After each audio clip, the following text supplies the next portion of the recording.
العزة عما يصفون وسلام على المرسلين والحمد لله رب العالمين.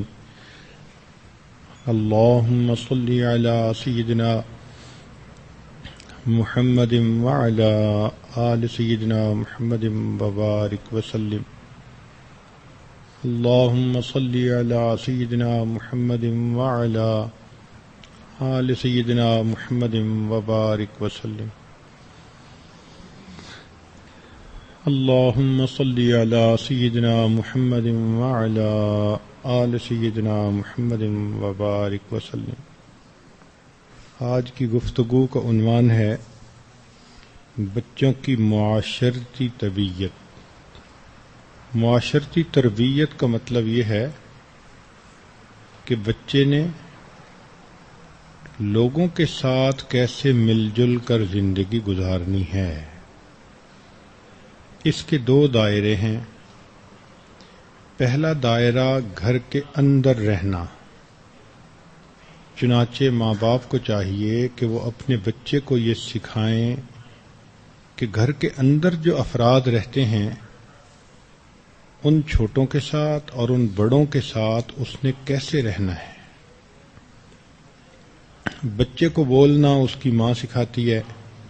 اب یہ ماں پہ منحصر ہے کہ وہ اس کو رف طریقہ سکھائے بات کرنے کا یا سوفسٹیکیٹڈ طریقہ سکھائے.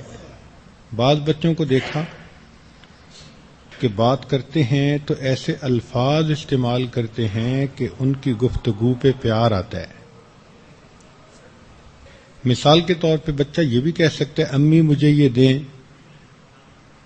اور بچہ یہ بھی کہتا ہے امی پلیز مجھے یہ دیں. اب ایک لفظ درمیان میں لگا دینے سے بات کا انداز ہی بدل گیا. اپنائیت آ گئی، محبت آ گئی، عاجزی آ گئی، احترام دوسرے کا آ گیا. اب یہ گفتگو کا طریقہ اس کو ماں نے سکھانا ہوتا ہے. بعض لوگوں کو دیکھا کہ تم لگائے رکھتے ہیں، حالانکہ آپ کہنے سے محبت بڑھتی ہے. تو یہ ماں اس کو بتائے کہ بیٹا یہ لفظ استعمال کرنا ہے اور یہ لفظ استعمال نہیں کرنا. دوسرے بچے کو یا کسی بڑے کو اچھے نام سے پکارنا یہ بھی بچے کو سکھانا پڑتا ہے. جب کوئی بندہ کوئی چیز دے یا اچھا کام کرے تو اس کا شکریہ ادا کرنا یہ شریعت کا حکم ہے. شریعت نے بتلایا من لم یشکر الناس لم یشکر اللہ، کہ جو انسانوں کا شکر ادا نہیں کرتا وہ اللہ کا بھی شکر ادا نہیں کرتا. اور ہمارے ماحول معاشرے میں شکریہ کا ادا کرنا یہ بہت کم ہے، بہت کم ہے. شاید ہی ہم دیکھتے ہوں چھوٹا بھائی بڑے کا شکریہ ادا کرے، بیٹا باپ کا کرے، بیٹی ماں کا کرے، بیوی خاوند کا شکریہ ادا کرے. کہتی ہیں دل میں تو ہوتا ہے. بھائی دل میں تو رہے، زبان سے اظہار نہ ہو تو بات تو پوری نہیں ہوتی. کوئی بندہ دل میں سوچتا ہی رہے کہ میں مسلمان بنوں گا بنوں گا بنوں گا، جب تک بنے گا نہیں تب تک اسلام میں داخل تو نہیں ہوگا. تو یہ الفاظ سکھانے پڑتے ہیں. ایک دفعہ اس عاجز کو عجیب بات پیش آئی.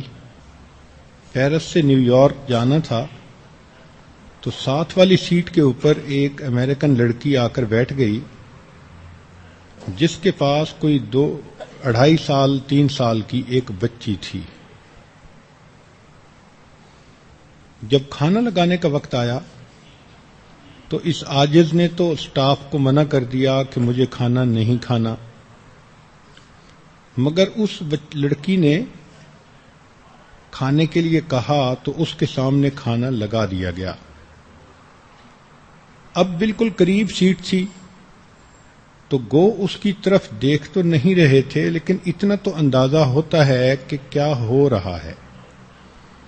یہ عاجز ایک کتاب پڑھنے بیٹھ گیا، مگر یوں فیل کیا کہ اس نے اپنی بچی کو اپنی گود میں بٹھایا اور جو کھانا سامنے رکھا اس میں سے ایک چمچ کے اندر چند چاول اس نے ڈالے، تھوڑے سے رائس ڈالے اور اپنی بچی کے منہ میں لقمہ ڈالا. پھر اس کے بعد وہ ویٹ کرنے لگ گئی. جب بچی نے وہ لقمہ کھا لیا تو وہ کہنے لگی سے تھینک یو. اس چھوٹی سی بچی نے کہا موم تھینک یو. اب اس نے دوسرا لقمہ ڈالا, پھر دوسرے لقمے پہ تھینک یو کہلوایا. اس عاجز کے اندازے کے مطابق ایک کھانے کے دوران اس ماں نے اپنی بیٹی سے شاید 35 مرتبہ تھینک یو کا لفظ کہلوایا. مجھے اتنی حیرانی ہوئی کہ دیکھو یہ کافرہ لڑکی ہے, لیکن ان کے ماحول معاشرے میں چونکہ ایک عادت بن گئی تو اس نے شکریہ اتنی دفعہ ادا کروایا کہ یہ عادت اس بچی کی گھٹی میں پڑ گئی. حالانکہ یہ معاملہ تو مسلمان بچے کے ساتھ ہونا چاہیے تھا, لیکن آج ہماری کتنی مائیں ہیں جو بچے کو کھانا کھلاتی ہیں, دودھ پلاتی ہیں, کیا اس کو یہ بھی سکھاتی ہیں کہ تم نے موم کا شکریہ ادا کرنا ہے؟ جب ماں باپ کی گود میں ہی وہ شکریہ ادا کرنا نہیں سیکھتا تو پھر لوگ اس کے ساتھ جتنا مرضی احسان کرتے پھریں وہ بے قدرہ بن جاتا ہے, اسے کوئی قدر نہیں ہوتی. نتیجہ یہ نکلتا ہے کہ نہ بندوں کا شکر ادا کرتا ہے نہ بندوں کے پروردگار کا شکر ادا کرتا ہے. ہم نے کئی مرتبہ بیرون ملک میں مدارس کے اندر یہ دیکھا کہ مسلمان بچوں کو تعلیم دی جا رہی ہے, تو ہم نے سوچا کہ بھئی آج ہم کچھ کوکیز بچوں میں تقسیم کریں گے. تو ان اے رو 40-50 مسلمان بچے سامنے سے گزرے اور ان کو کوکیز دی اور کسی نے شکریہ کا لفظ نہ کہا, الا کوئی 1-2 وہ بچے جو ایسے تھے کہ ان کے گھروں کا ماحول واقعی بہت نیک تھا اور ان کی ماؤں نے ان کی اچھی تربیت کی تھی. تو بہت افسوس ہوا کہ معلوم نہیں کہ ہمارے گھروں کی عورتیں, لڑکیاں اپنی بچیوں کو یہ بیسک تربیت کیوں نہیں دیتی. آپ بچے کو جزاک اللہ سمجھائیے کسی عورت کا شکریہ ادا کرنا ہے, جزاک اللہ سمجھائیے اگر اس نے ابو کا شکریہ ادا کرنا ہے. اسی طرح بچے سے کوئی غلطی ہو جائے تو اس کو سوری کرنے کا طریقہ سمجھانا یہ ماں باپ کی ذمہ داری ہوتی ہے. اگر بچہ اپنی غلطی پر سوری نہیں کہے گا تو اس کے اندر انانیت بڑھے گی, وہ اپنی غلطی کو بھی جسٹیفائی کرنے کی کوشش کرے گا, وہ غلط راستے پہ چل نکلے گا. یہ چھوٹی اور بنیادی چیزیں ہیں, مگر انہی سے انسان کی شخصیت آگے بڑھتی ہے. ماں کو چاہیے کہ بچہ ذرا سا بڑا ہو, اس کے سونے کا اسکیجول, جاگنے کا, اس کے پڑھنے کا, اس کے کھیلنے کا, یہ پورا کا پورا طے ہونا چاہیے. بچے کو پتا ہو کہ اس وقت میں نے کیا کرنا ہے. بچہ تو کچا ہوتا ہے, جس ترتیب پہ اس کو لگا دو وہ اسی ترتیب پہ لگ جائے گا. تو کچھ ماؤں کو دیکھا کہ وہ اس قسم کی گفتگو میں اور ڈیلنگ میں بچے کو کچھ بھی نہیں سکھاتی, بس بچہ دوسروں کو دیکھ دیکھ کے جو سمجھتا ہے وہ سیکھ لیتا ہے اور ماں باپ شاید اسی کے اوپر راضی ہو جاتے ہیں. یہ ہے اس بچے کے گھر کی زندگی. ماں اور بچے کے درمیان ایسے کوڈ ورڈ ہونے چاہیے کہ اگر کسی وقت بچہ ضرورت سے زیادہ نوٹی بن رہا ہے, ٹف ٹائم دے رہا ہے اور لوگ بھی ہیں, تو ماں ایک لفظ کہے اور بچے کو سمجھ ہو کہ مجھے اب کچھ نہیں کرنا. ہم اپنے گھر میں دیکھتے ہیں کہ کئی مرتبہ باہر سے بچے آتے ہیں تو وہ آپس میں مل کے کھیلتے ہیں, لڑتے ہیں.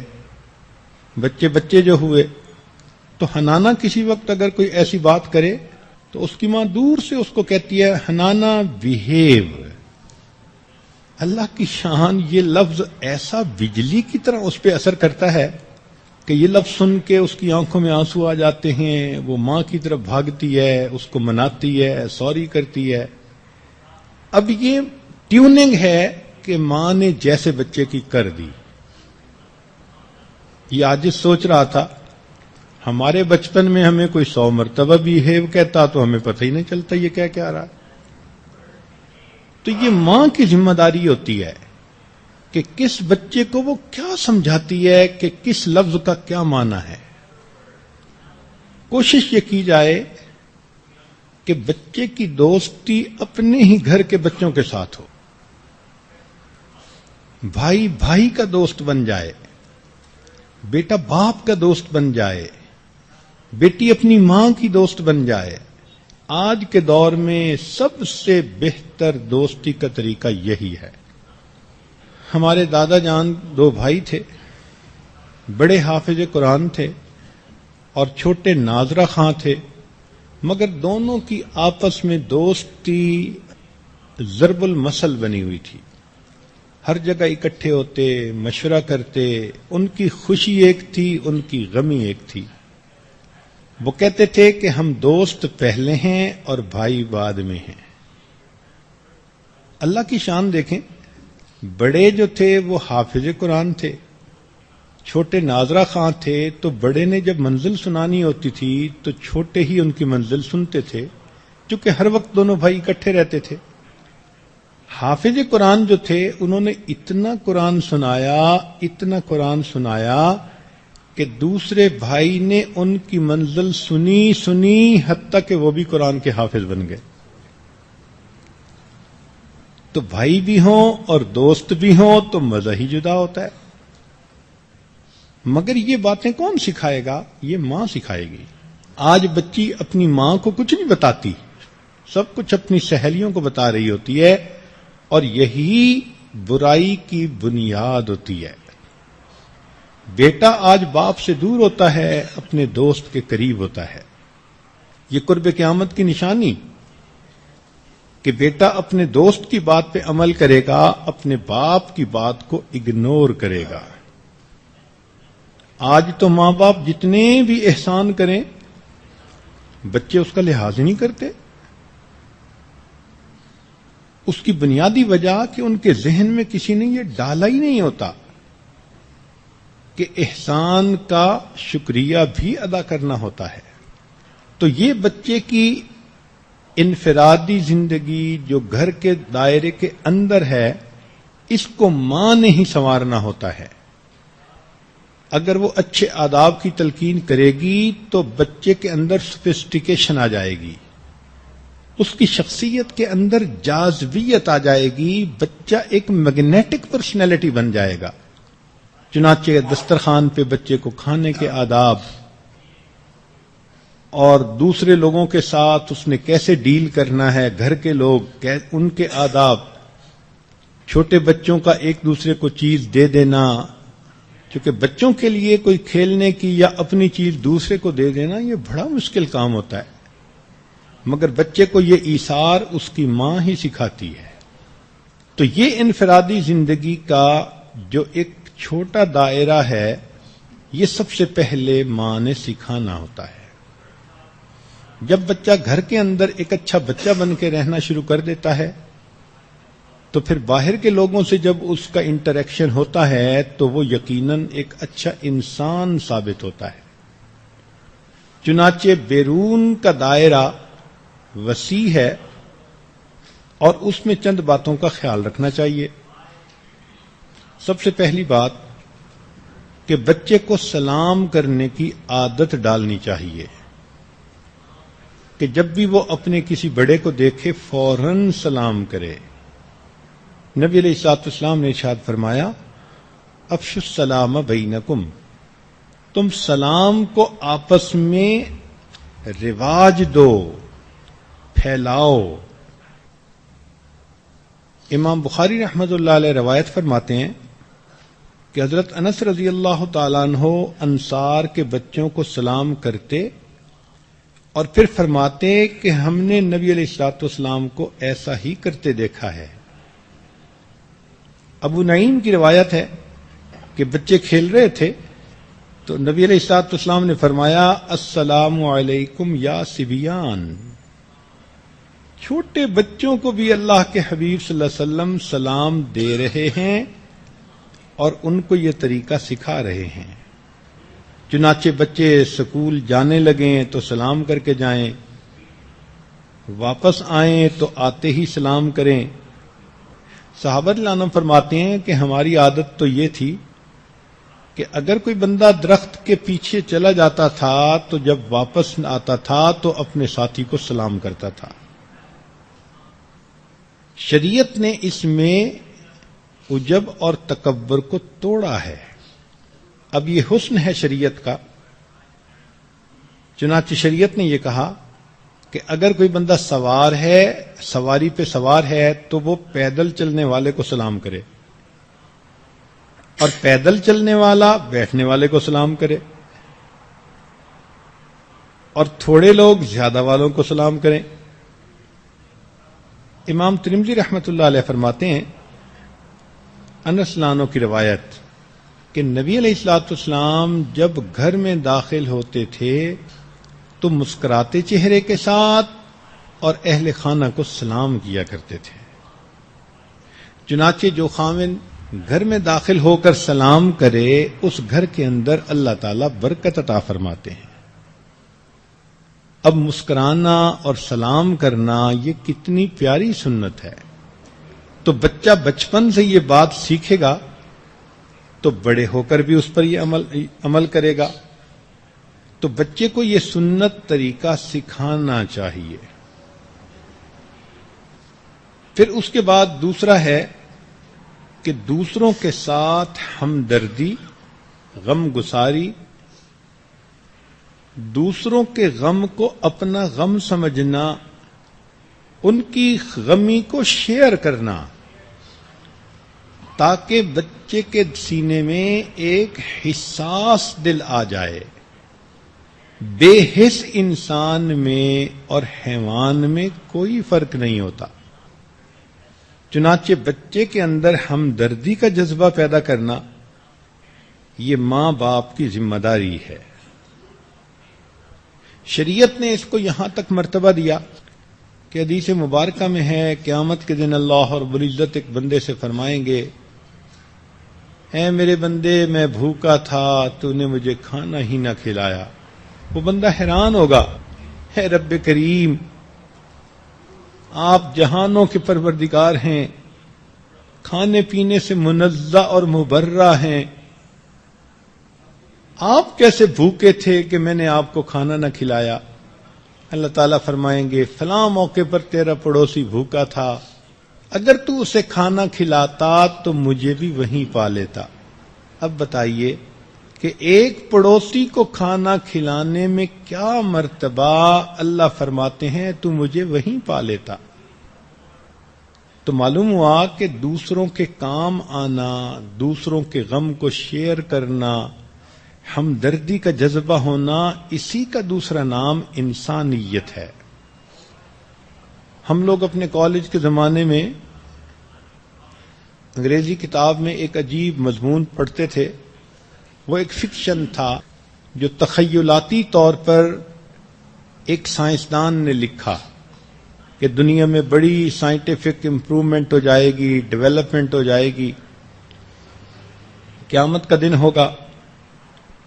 تو ایک سائنسدان اللہ رب العزت کے سامنے کہے گا، اللہ آپ نے بھی انسان بنائے اور میں نے بھی روبوٹ بنایا، اور میرا روبوٹ آپ کے انسان سے بدرجہ بہتر، اس لیے کہ اس کی مشین سٹین لیس اسٹیل کی بنی ہوئی ہوگی، نہ زنگ لگے گا، نہ اس میں ڈیٹیریوریشن ہوگی، لانگ لائف ہوگی. پھر یہ کہ انسان تو ایک زبان بولتا ہے اور اس کے روبوٹ کے اندر پوری دنیا کی زبانوں کا ڈیٹا ڈالا گیا ہوگا تو وہ ہر زبان بولتا ہوگا. انسان تو صرف روشنی میں دیکھتا ہے، اس میں نائٹ ویژن کی بھی صلاحیت ہوگی. انسان تو کام کر کے تھک جاتا ہے، وہ مشین تھکنے کا نام نہیں لے گی. انسان تو قریب کی آواز سنتا ہے، وہ روبوٹ تو بہت دور کی آواز کو بھی سن لے گی. اس قسم کا کمپیریزن کرنے سے یوں فیل ہوگا کہ جیسے مشین کی صلاحیتیں زیادہ بنسبت انسان کے. جب وہ یہ بندہ کہے گا اللہ تعالیٰ فرمائیں گے کہ اچھا ان مشینوں کو چلا کے دکھاؤ. چنانچہ اس کی 2-4 مشینیں ہوں گی، وہ ان کو بٹن آن کرے گا اور وہ مشینیں چلنی شروع ہو جائیں گی. چلتے چلتے اللہ تعالیٰ اپنی قدرت سے ایک مشین کے اندر فالٹ ڈال دیں گے اور اس کا ایک پرزہ ٹھک سے ٹوٹے گا اور مشین بند ہو جائے گی. باقی مشینیں کام کرتی رہیں گی. اللہ تعالیٰ اس بندے سے فرمائیں گے کہ تو نے دیکھ لیا اپنی مشینوں کا حال؟ جی اللہ، ایک میں فالٹ پڑا، وہ بند ہو گئی، باقی چل رہی ہیں. اللہ تعالیٰ فرمائیں گے اچھا اب میرے بندوں کا حال دیکھو. تو 2-4 بندے ہوں گے، اللہ تعالیٰ اپنی قدرت سے ان میں سے ایک کے پیٹ میں درد کر دیں گے اور یہ بندہ اچانک درد کی وجہ سے چلانا لگے گا اور پریشان ہوگا اور اس کو درد ہوگی اور لوٹ پوٹ ہونے لگے گا. جیسے ہی یہ لیٹنے لگے گا اور رونے لگے گا تو باقی سارے کے سارے اس کے گرد جمع ہو جائیں گے. کوئی اس کا ہاتھ دبا رہا ہے، کوئی پاؤں دبا رہا ہے، اور اس کی درد کی کیفیت کو دیکھ کے ایک دوسرا بندہ ہوگا، اس کی آنکھوں میں سے آنسو آ جائیں گے. اللہ تعالیٰ فرمائیں گے اس سائنسدان کو کہ دیکھا تم نے، درد ایک کے جسم میں ہوا، آنسو دوسرے کی آنکھ میں آئے، کیا یہ ہمدردی تمہاری مشینوں کے اندر موجود ہے؟ تو وہ سائنسدان کہے گا اللہ یہ ہمدردی تو نہیں. فرمایا اسی کا نام انسانیت ہے. تو وہ سائنسدان تسلیم کرے گا کہ یقیناً آپ کا بنایا ہوا انسان میری مشینوں سے بہتر ہے. خیر یہ تو ایک کافر رائٹر تھا جس نے امیجنری یہ سارا کچھ لکھا، لیکن اتنی بات تو محسوس ہوتی ہے نا کہ اگر حس ختم ہو جائے تو مشین میں اور انسان میں کیا فرق رہا؟ تو بچے کے اندر ہمدردی کا، محبت کا جذبہ پیدا کرنا یہ ماں باپ کی ذمہ داری. نبی علیہ السلام نے ارشاد فرمایا احب الناس الی اللہ انفعہم للناس، کہ انسانوں میں اللہ کے نزدیک سب سے زیادہ محبوب وہ ہوتا ہے جو دوسرے انسانوں کو زیادہ فائدہ پہنچانے والا ہو. اب یہ کنسپٹ بچے کے ذہن میں ڈالنا یہ کتنا ضروری ہے. مشہور واقعہ ہے، ابراہیم ادم رحمت اللہ علیہ وقت کے بادشاہ تھے. ایک رات آنکھ کھلی تو دیکھا کہ کمرے کے اندر روشنی ہے اور ایک آدمی جو بہت منور شخصیت ہے وہ کاغذ کے اوپر کچھ بیٹھا لکھ رہا ہے. انہوں نے پوچھا کون؟ اس نے کہا میں فرشتہ ہوں. کیا لکھ رہے ہو؟ اس نے کہا میں ان لوگوں کے نام لکھ رہا ہوں جو اللہ تعالی سے محبت کرتے ہیں. انہوں نے پوچھا کہ میرا نام؟ اس نے کہا تمہارا نام تو اس میں نہیں ہے. اور یہ کہہ کے ابراہیم ادم رحمت اللہ علیہ نے جب سنا تو ان کو عجیب سا لگا، لیکن انہوں نے جواب دیا کہ اچھا اگر میں اللہ سے محبت کرنے والوں کی فہرست میں شامل نہیں تو میرا نام ان میں لکھ لو جو اللہ کے بندوں سے محبت کرتے ہیں اللہ کے لیے. فرشتے نے سن لیا اور غائب ہو گیا. کچھ عرصے کے بعد یہ واقعہ دوبارہ پیش آیا. اب انہوں نے پوچھا کون؟ اس نے کہا فرشتے. پوچھا کہ کیا لکھ رہے ہو؟ اس نے کہا میں اس دور کے لوگوں کا نام لکھ رہا ہوں کہ جن سے اللہ تعالی محبت فرماتے ہیں.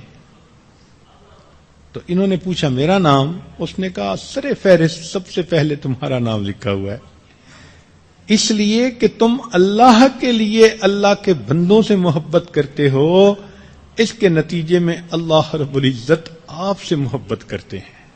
حدیث پاک میں ہے کہ اللہ تعالیٰ اس بندے سے سب سے زیادہ محبت کرتے ہیں جو اللہ کے بندوں سے اللہ کے لیے محبت کرتا ہو. اس سے انسان کے اندر ہمدردی آتی ہے. بخاری شریف کی روایت کہ بنی اسرائیل کی زانیہ عورت نے پیاسے کتے کو پانی پلایا تھا، اس پر اس کے گناہوں کی مغفرت ہو گئی تھی۔ تو اگر ایک بچہ کھانے کے دوران اپنے والد کو پانی پیش کرے گا، والدہ کو پانی پیش کرے گا، کھانا لا کے رکھ دے گا، تو سوچئے اللہ رب العزت کی اس کے اوپر کتنی رحمت ہوگی۔ اگر کوئی بیمار ہے اور بچہ اس بیمار کے ساتھ ہمدردی کا اظہار کرے گا، سبحان اللہ، ہمارے سلسلہ عالیہ نقشبندیہ کے سرخیل امام بہاؤالدین نقشبند بخاری رحمت اللہ علیہ، ان کے حالات زندگی میں لکھا ہے کہ وہ جا رہے تھے ایک مرتبہ، تو انہیں ایک بیمار کتا نظر آیا۔ تو انہوں نے جب دیکھا کہ یہ کتا ہے مگر بیمار ہے، کوئی خبرگیری کرنے والا نہیں، تو انہوں نے اس کی خبرگیری اپنے ذمے لے لی۔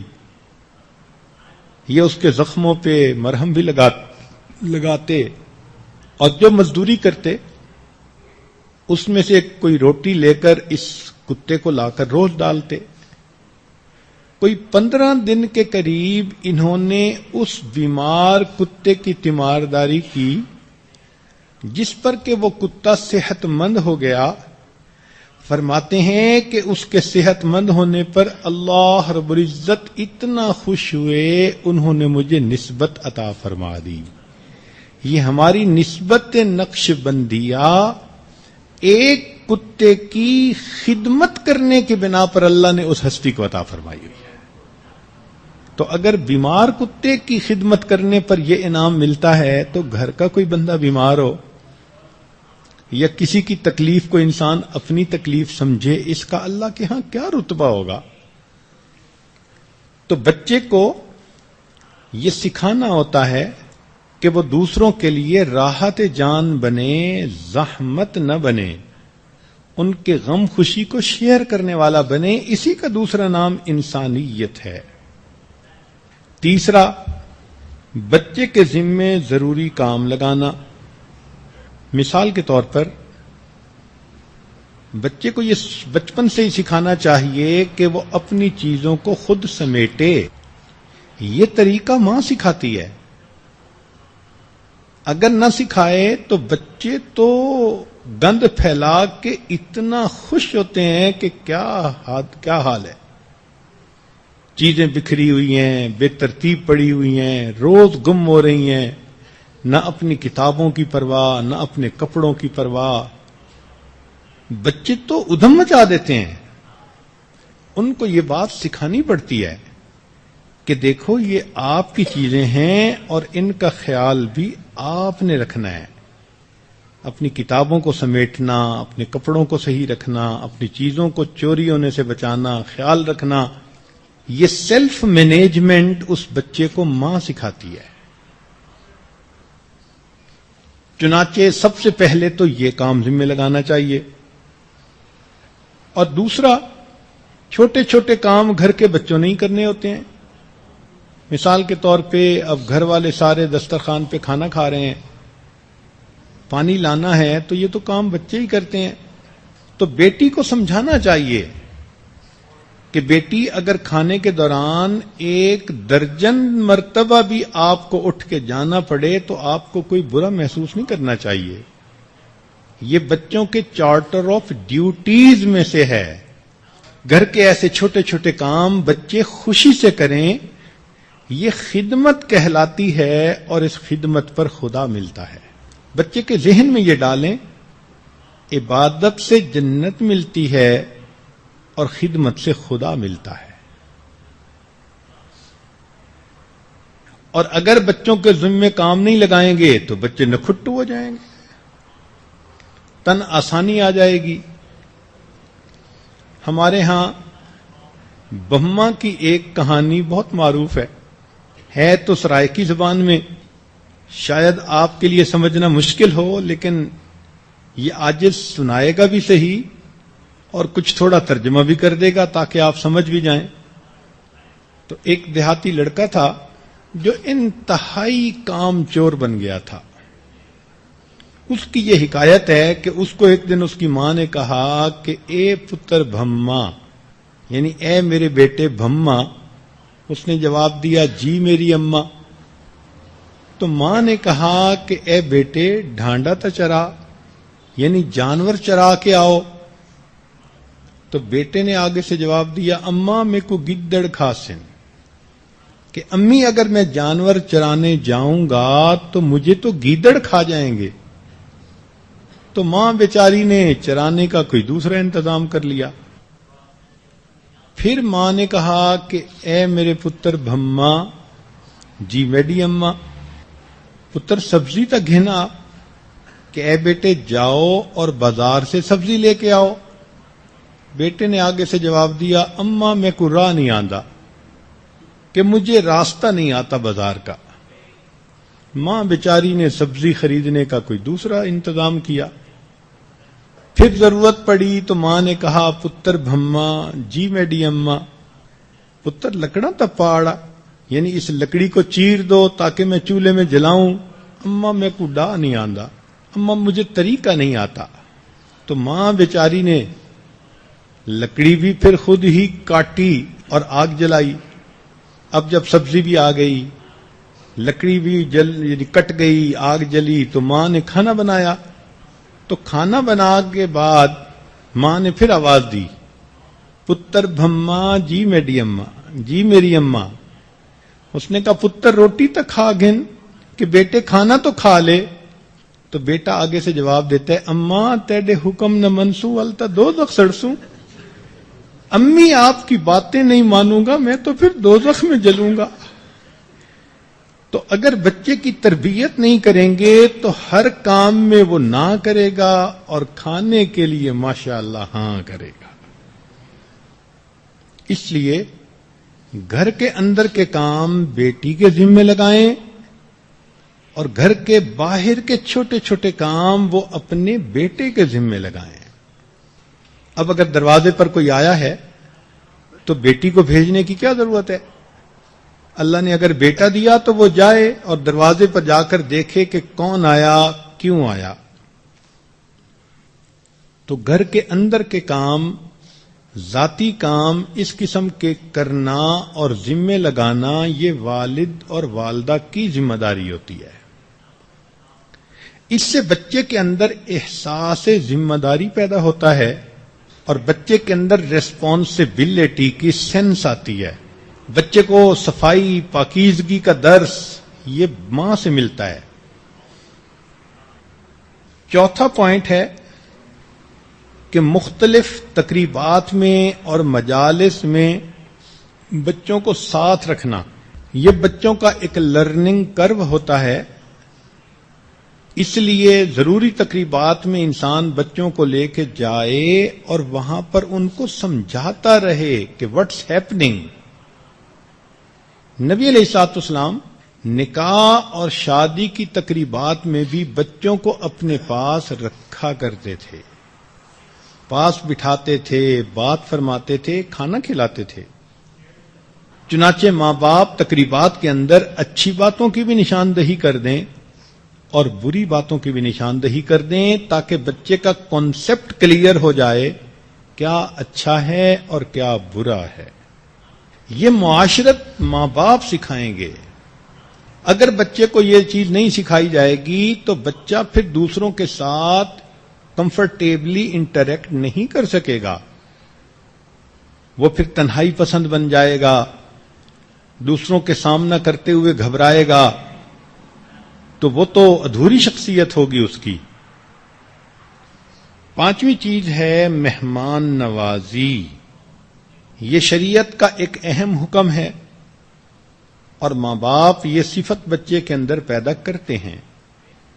چنانچہ نبی علیہ الصلوۃ والسلام نے حدیث قدسی نے یہ فرمایا کہ من کان یؤمن باللہ والیوم الآخر فلیکرم ضیفہ. ارشاد فرمایا کہ جو اللہ پر اور قیامت کے دن پر ایمان رکھتا ہے. کیا مانا؟ کہ اللہ کو مانتا ہے اور قیامت کے دن اللہ کے سامنے پیشی کو مانتا ہے، اس کو چاہیے کہ وہ مہمان کا اکرام کرے. چنانچہ عرب لوگوں کے اندر مہمان نوازی کی کیا خوبصورت عادت دیکھنے کو ملتی ہے، سبحان اللہ۔ علماء ماوراء النہر کا یہ حال کہ وہ فرماتے تھے کہ یوں سمجھو کہ گھر میں جیسے کوئی مہمان آیا تو اتنی خدمت کرو کہ بالفرض اگر خود پروردگار مہمان بن کے آتے تو تم کیسے مہمان نوازی کرتے۔ چنانچہ ہم نے دیکھا کہ ان کے ہاں کوئی مہمان چلا جائے، سبحان اللہ، اتنی مہمان نوازی کرتے ہیں کہ حیران ہو جاتے ہیں۔ اور اس مہمان نوازی سے انسان کے رزق میں برکت آتی ہے۔ چنانچہ حدیث مبارکہ میں ہے کہ مہمان بعد میں پہنچتا ہے، اللہ تعالیٰ مہمان کا رزق پہلے اس گھر میں عطا فرما دیتے ہیں۔ سیدنا ابراہیم علیہ السلام تو مہمان کے سوا کھانا ہی نہیں کھاتے تھے، کئی میل دور جا کر اگر کسی بندے کو لانا پڑتا تو بھی مہمان کے ساتھ بیٹھ کے کھانا کھاتے تھے۔ اور ایک حدیث مبارکہ میں ہے کہ جس کھانے سے انسان روزہ رکھے یا روزہ افطار کرے، یا جس کھانے میں چھوٹا بچہ شامل ہو، یا جس کھانے میں مہمان شامل ہو، اللہ تعالیٰ قیامت کے دن اس کھانے کا حساب نہیں لیں گے۔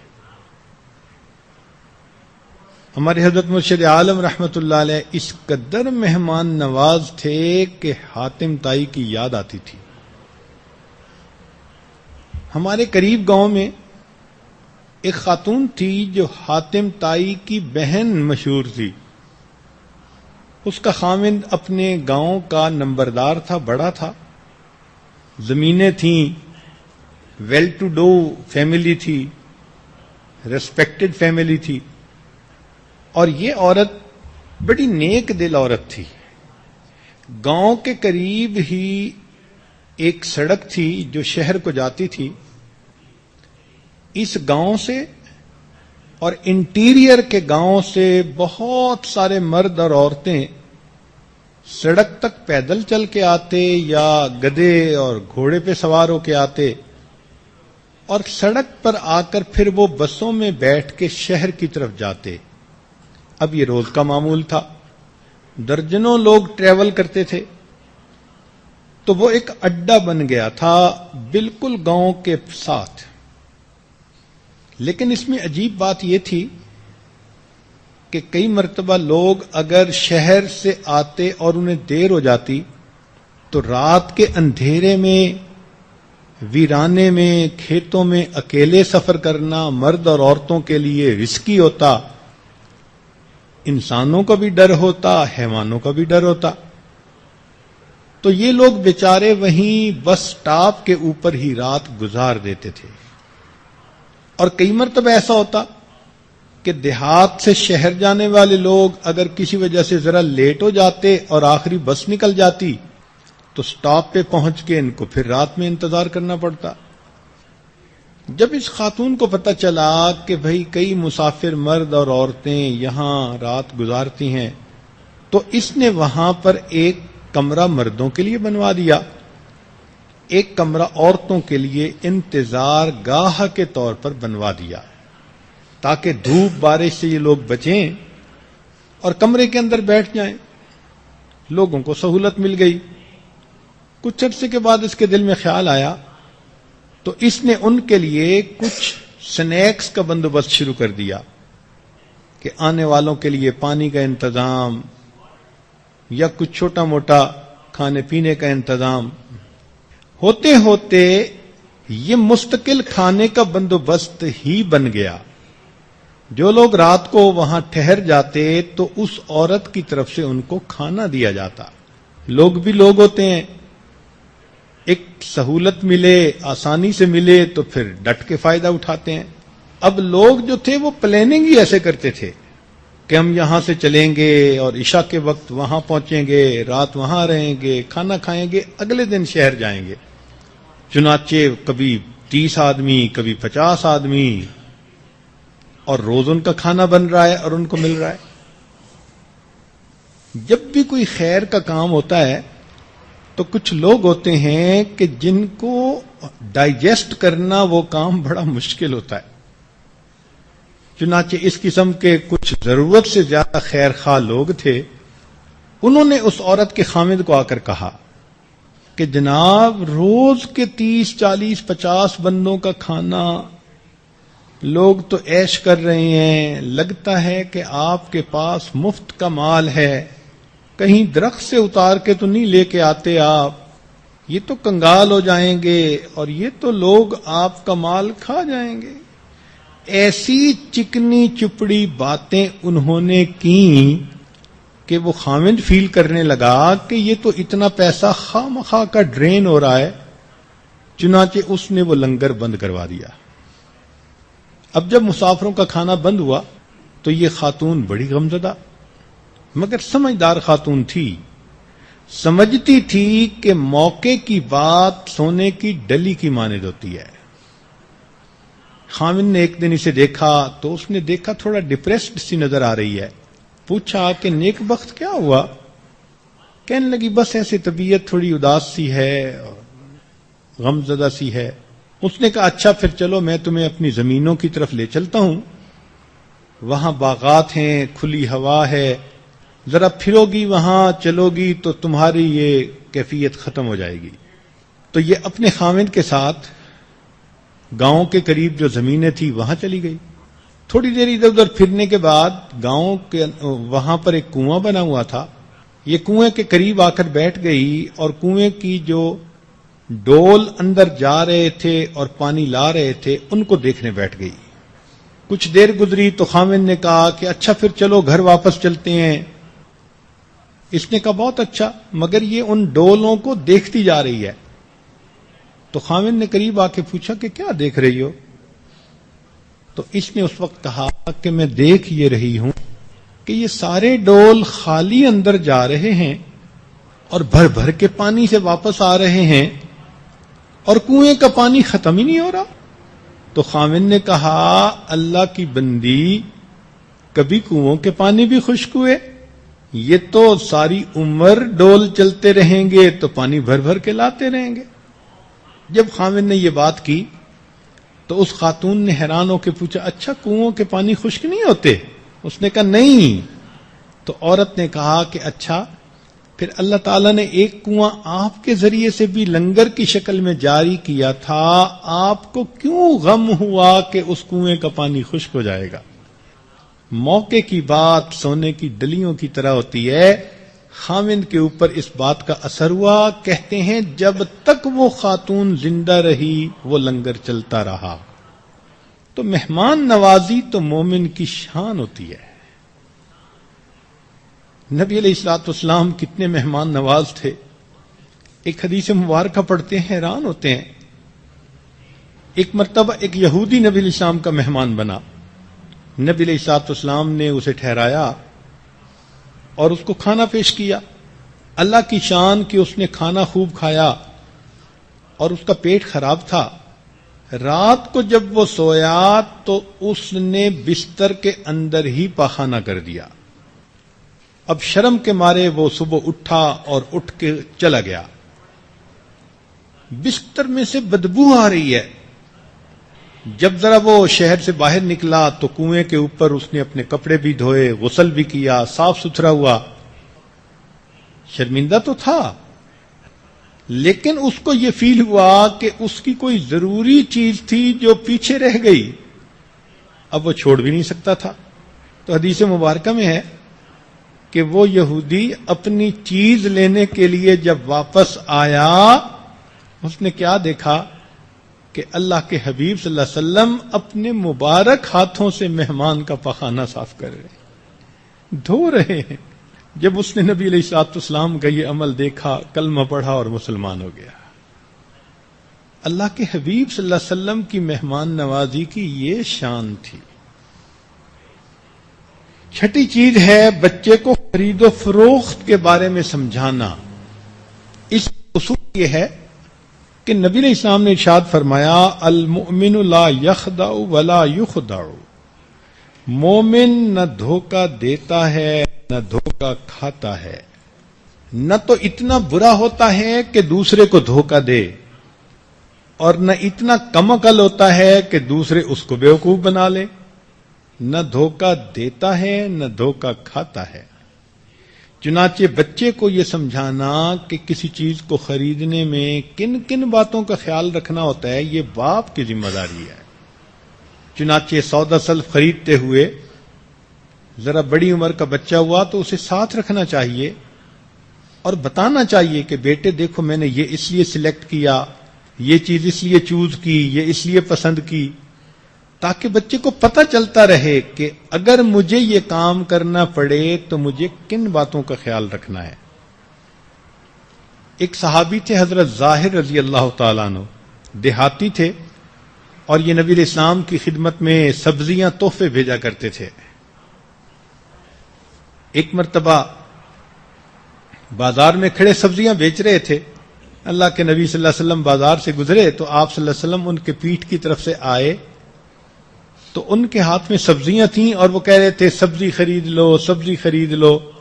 تو اللہ کے پیارے حبیب صلی اللہ علیہ وسلم نے ان کو ان کے پیٹھ کی طرف سے آ کے ہگ کیا اور اوپر اٹھا کر فرمایا کہ ہے کوئی اس کو خریدنے والا. اللہ کے حبیب صلی اللہ علیہ وسلم کی محبت کا عالم دیکھیے. وہ فرماتے ہیں کہ جب مجھے پتہ چلا کہ اللہ کے حبیب صلی اللہ علیہ وسلم نے مجھے اٹھایا ہے تو میں نے اپنی پیٹھ کو آپ صلی اللہ علیہ وسلم کے سینے کے ساتھ بالکل چپکا دیا اور پھر میں نے کہا کہ اے اللہ کے حبیب صلی اللہ علیہ وسلم یہ مال عیب دار ہے، اسے خریدنے والا کون ہے؟ اللہ اکبر کبیرہ. تو بچے کو خرید و فروخت کی سینس ہونی چاہیے. والد پہلے خود خریداریاں کرے اور بچہ دیکھتا رہے اور بچے کو سمجھایا جائے. پھر ایک وقت ایسے آئے کہ باپ اپنے بیٹے کو لے کے جائے تو اسے کہے کہ تم سب کام کرو، میں صرف تمہیں واچ کروں گا. اگر کوئی بتانے کی چیز ہو تو بتا دی جائے اور اگر بچہ اچھی ڈیسیژن میکنگ کرے تو اس کی تعریف کرنی چاہیے. تو بچے کے اندر کانفیڈنس آ جاتا ہے اور اس کو ایک کام کرنے کا طریقہ آ جاتا ہے. 7ویں چیز ہے دوستوں کا انتخاب. چنانچہ باہر کے لوگوں میں نیک لوگوں کے ساتھ بچہ رہے اور برے لوگوں سے بچے. ہر طرح کے لوگ ہوتے ہیں. اسی ماحول معاشرے میں انسان کی شکل میں حیوان بھی پھرتے ہیں اور انسان کی شکل میں شیطان بھی پھرتے ہیں.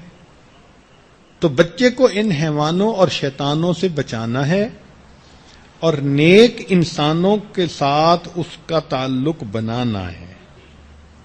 نبی علیہ السلام نے فرمایا المرء علی دین خلیلہ فلینظر احدکم من یخالل، کہ بندہ اپنے دوست کے دین پر ہوتا ہے. اتنا زیادہ دوستوں سے بچہ سیکھتا ہے کہ ہم اس کا تصور نہیں کر سکتے. اس لیے حضرت شیخ الحدیث رحمۃ اللہ علیہ کے والد گرامی مولانا یحییٰ رحمۃ اللہ علیہ فرماتے تھے کہ اگر کوئی طالب علم ذہین ہو لیکن دوستی لگانے کی مرض ہو تو اس کی کشتی بیچ دریا کے اندر ضرور ڈوبے گی، اور اگر دوستی لگانے کی مرض نہیں اور کند ذہن بھی ہے تو کبھی نہ کبھی اس کی کشتی کنارے لگ جائے گی. پہلے وقتوں میں ماں باپ بچے کو سمجھاتے تھے کہ دوست کن کو بنانا ہے. چنانچہ امام باقر رحمۃ اللہ علیہ نے اپنے بیٹے کو نصیحت کی کہ بیٹے 5 طرح کے لوگوں سے دوستی مت کرنا. اب دیکھیں کتنے والد ہیں یا کتنی مائیں ہیں جنہوں نے اپنے بچے کو کبھی بیٹھ کر یہ بات سمجھائی ہو کہ بچے ایسے لوگوں سے دوستی مت کرنا. تو انہوں نے اپنے بیٹے کو فرمایا کہ 5 قسم کے لوگوں سے دوستی مت کرنا، بلکہ اگر راستہ چلتے ہوئے اکٹھا راستہ چلنا پڑے تو اکٹھے راستے پہ بھی نہ چلنا. تو انہوں نے اپنے والد سے پوچھا کہ ابو کون سے لوگ ہیں جن سے دوستی نہیں کرنی؟ تو والد نے کہا کہ ایک تو بیٹا بے وقوف سے دوستی نہ کرنا. کیوں؟ اس لیے کہ بے وقوف تمہیں نفع پہنچانا چاہے گا مگر تمہیں نقصان پہنچا دے گا. ہوا جو بے وقوف. تو بے وقوف سے دوستی نہ کرنا. اور دوسرا جھوٹا انسان، اس سے دوستی کیوں نہ کروں؟ اس لیے کہ وہ دور کو قریب دکھائے گا اور قریب کو دور دکھائے گا. جھوٹا جو ہوا کیا اعتبار اس کا. اور تیسرا بخیل سے، کنجوس سے دوستی نہ کرنا. کس لیے؟ اس لیے کہ بخیل تمہیں ایسے وقت میں دھوکہ دے گا جب تمہیں اس کی بڑی احتیاج ہوگی. اور چوتھا فرمایا کہ فاسق و فاجر سے دوستی نہ کرنا. کیوں؟ اس لیے کہ وہ تمہیں ایک لقمہ کے بدلے بیچ دے گا، لقمہ سے کم کے بدلے میں بیچ دے گا. کیا مطلب؟ فرمایا کہ وہ تمہیں لقمے کی امید پر بیچ دے گا. فاسق و فاجر جو ہوا تمہارا سودا کر دے گا، بلکہ سودا کرنے کے بعد تمہیں بھاؤ کا پتہ بھی نہیں لگنے دے گا. اور پانچواں فرمایا کہ قطع رحمی کرنے والا، رشتے ناطے توڑنے والا، ذرا سی بات پہ میں بہن سے نہیں بولتا، میں بھائی سے نہیں بولتا، میں امی سے نہیں بولتا، ابو سے نہیں بولتا، میں سب سے ناراض ہوں. اس قسم کا جو قطع رحمی کرنے والا انسان، اس لیے کہ میں نے قرآن مجید میں اس پر اللہ رب العزت کی ناراضگی دیکھی ہے. تو انسان برے دوست سے بچے. برے دوست کی مثال مارے بد کی طرح ہے. جس طرح زہریلا سانپ انسان کو ڈس لیتا ہے اور انسان جسمانی موت مر جاتا ہے، اسی طرح برا دوست بھی انسان کو ڈس لیتا ہے، انسان روحانی موت مر جاتا ہے. ہمارے ہاں ایک بڑے ہی اللہ والے گزرے ہیں، باہو سلطان ان کو کہا جاتا ہے، اور پنجابی زبان میں ان کا بہت ہی عجیب عارفانہ کلام ہے. تو وہ اپنی ایک ربائی میں برے دوست سے منع کرتے ہوئے کہتے ہیں، نال کو سنگی سنگ نہ کریے تے کون نو لاج نہ لائیے ہو. سنگی کہتے ہیں دوست کو، کسنگی کہتے ہیں برے دوست کو. تو وہ کہتے ہیں کہ برے دوست سے ہم دوستی نہ لگائیں اور اپنے نسب کو دھبا نہ لگائیں. نال کو سنگی سنگ نہ کریے تے کن نو لاج نہ لائیے ہو. کوڑے کھو کدی میٹھے نہ ہوندے بھاویں لکھ منا گڑ پائیے ہو. فرماتے ہیں جو کڑوے کنویں ہوتے ہیں، کڑوے پانی کے، وہ میٹھے نہیں ہوتے چاہے تم 1,00,000 من گڑ اس کے اندر ڈال دو. ہے جو کڑوا پانی، جیسے ہی وہ مٹھاس کا اثر ختم ہوگا نیچے سے پھر کڑوا. سپاں دے پتر متر نہ ہوندے بھاویں چلیاں دودھ پلائیے ہو. سانپ کے بچے کبھی دوست نہیں ہوتے چاہے تم اپنی ہتھیلی سے اس کو دودھ پلاتے رہو، جب بڑا ہوگا وہ تمہیں کاٹ کے رہے گا. کاواں دے پتر ہنس نہ بندے بھاویں موتی چوگ چگائیے ہو. اور جو کوے کا بیٹا ہوتا ہے وہ کبھی ہنس نہیں بن سکتا چاہے تم کھانے میں اسے موتی ہی کیوں نہ کھلاتے رہو. اور آخر پر کہتے ہیں کہ تم بے کدی تربوز نہ ہوندے بھاویں توڑ مکے لے جائیے ہو. تمبا ایک چھوٹا سا پھل ہوتا ہے، ہنزل جس کو کہتے ہیں.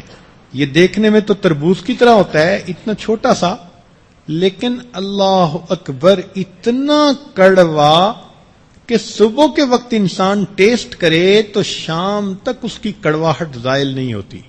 تو وہ کہتے ہیں کہ جیسے وہ ہنزل کا پھل کڑوا ہے، وہ تربوز نہیں بن سکتا چاہے تم اسے مکے ہی لے کے کیوں نہ چلے جاؤ. تو اس لیے بعد ایسے برے دوست ہوتے ہیں شقی قسم کے کہ بچوں کو ان کی دوستی سے بچانا انتہائی ضروری ہوتا ہے. یہ ماں باپ نے تربیت دینی ہوتی ہے. اللہ کرے کہ ہمارے بچے گھروں میں ماں باپ کے ذریعے سے اچھی تربیت پائیں اور معاشرے کا ایک اچھا فرد بن کر زندگی گزاریں. وآخر دعوانا ان الحمدللہ رب العالمین. تھوڑی دیر مراقبہ کر لیجئے. لا الہ الا اللہ محمد الرسول اللہ۔ آنے والی رات 27 رمضان مبارک کی رات ہے۔ مستورات سے گزارش ہے کہ وہ اس رات میں خود بھی عبادت کا اہتمام کریں، اپنے لیے بھی دعائیں مانگیں، اہل خانہ کے لیے، امت کے لیے، اور معتکفین کے لیے بھی دعائیں مانگیں کہ اللہ ان کی حاضری کو قبول فرمائے۔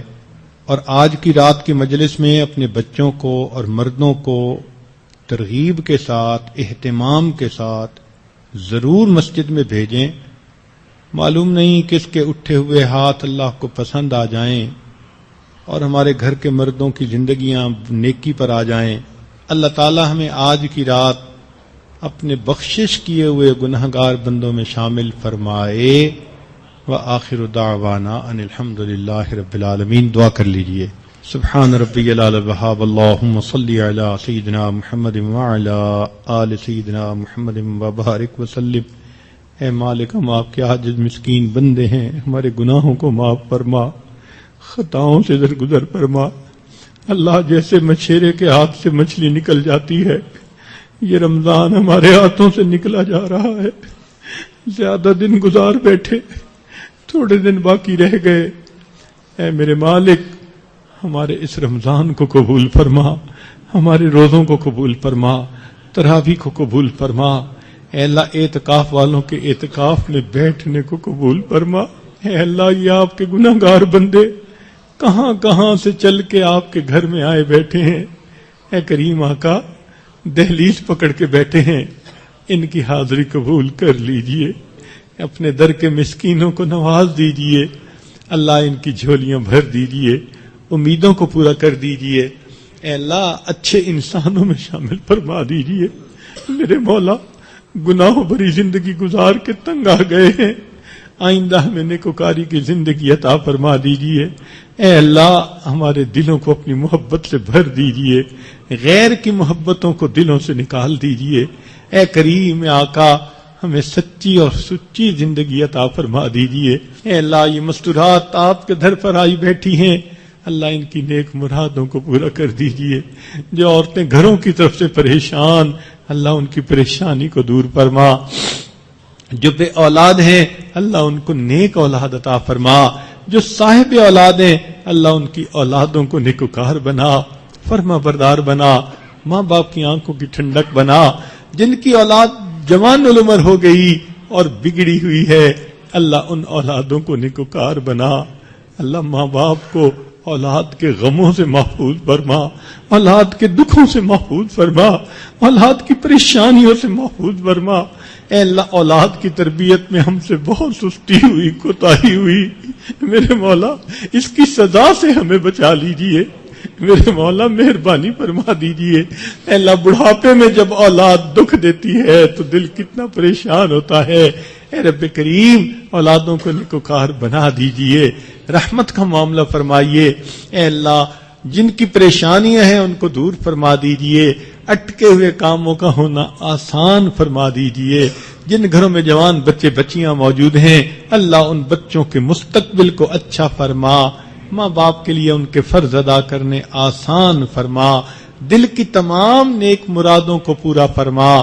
ربنا تقبل منا انک انت السمیع العلیم، تب علینا انک انت التواب الرحیم۔ صلی اللہ تعالی علی حبیبہ سیدنا محمد وآلہ واصحابہ اجمعین برحمتک یا ارحم الراحمین۔